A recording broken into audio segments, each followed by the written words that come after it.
కవినై కవితనై భార్యనై భర్తనై కవినై కవితనై భార్యనై భర్తనై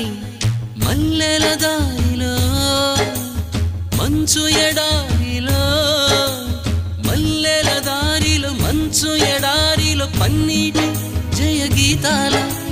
కన్నీటి జలపాతాల నాతో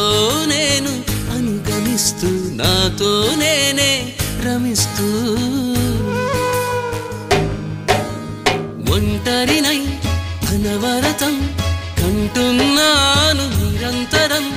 కలల్ని కథల్ని మాటల్ని పాటల్ని రంగుల్ని రంగవల్లుల్ని కావ్య కన్యల్ని ఆడపిల్లల్ని జగమంత కుటుంబం నాది